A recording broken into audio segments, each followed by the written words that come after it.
Em Curitiba, o Centro Universitário Uninter oferece atendimento psicopedagógico a alunos, professores e comunidade em geral, presencial e à distância, contribuindo assim para a saúde mental de toda a população. É um centro onde as pessoas procuram não a resposta pelo que causa o sofrimento, mas que as pessoas compreendam, elas próprias descobrirem as causas do seu sofrimento. E esse sofrimento está ligado às questões de família, o sofrimento está ligado às questões emocionais próprias, para que as pessoas encontrem o próprio sentido da vida, para que elas possam se orgulhar daquilo que elas fazem e, no fundo, se orgulharem uma obra de arte que elas próprias criaram, que é a si mesmo. Com o avanço da tecnologia, o distanciamento social se tornou mais evidente, deixando as pessoas cada vez mais dependentes de aparelhos eletrônicos e cada vez menos sociáveis. Quando as pessoas fazem com muito contato virtual, ou o contato por celulares, pela informática, perde o contato humano, perde a palavra. Hoje as pessoas estão nos restaurantes, estão nas ruas e olhando para o seu celular. E isso perde, então, a fase de comunicação pessoal. Então, isso faz com que as pessoas se afastem. E esse afastamento pessoal pode ocasionar as questões de sofrimento humano, porque não tem contato com pessoas, e o sofrimento transforma-se, então, nas questões de solidão. Estar só pode ter duas características principais: em estado de solidão e solitude. São diferenças importantes para enxergar que tipo de atitudes tomar para mudanças de hábitos. Solidão é uma possibilidade que as pessoas ficam sós, mas com sofrimento. Então pode estar junto com pessoas, num grupo, mas estando em solidão, está fechado em si mesmo, mas com sofrimento. E a solitude é a capacidade que a pessoa desenvolve de ficar bem consigo mesmo, sozinha, mas sem sofrimento.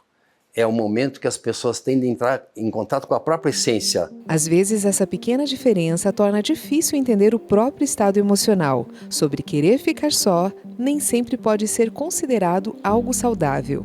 Isabel é paciente do Centro Psicopedagógico e sentiu na pele as consequências do isolamento social. Eu estava confortável de não precisar interagir com as pessoas. Fazia meu trabalho, ia para casa e estava ótimo. Com o decorrer eu fui entendendo que eu estava muito também me permitindo que as coisas externas me influenciassem e eu estava me perdendo de mim mesma.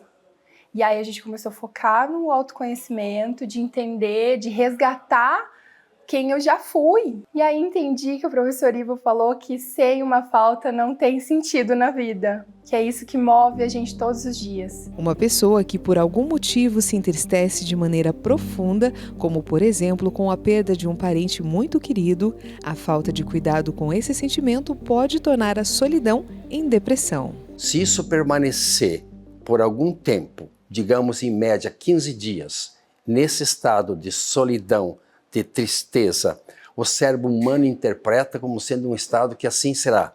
E a pessoa então continua fechada em si mesma, ou seja, está em estado depressivo, por uma perda que pode ter acontecido na vida, às vezes perdas naturais.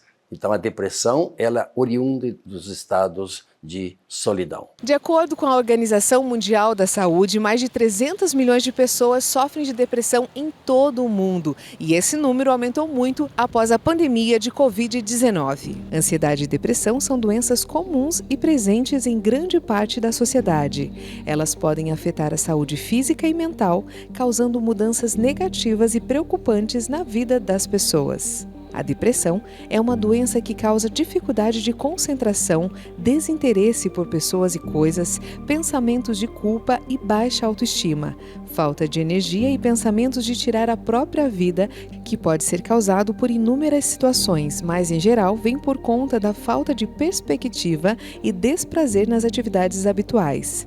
Pode ser dividida em categorias tais como depressão profunda, depressão bipolar, depressão pós-parto, distimia, transtorno disfórico pré-menstrual e depressão psicótica.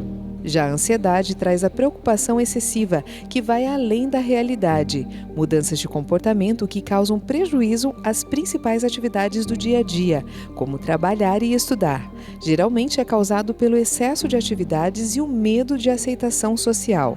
Também é dividida em categorias tais como transtorno de ansiedade generalizada, transtorno do pânico e transtorno de ansiedade social.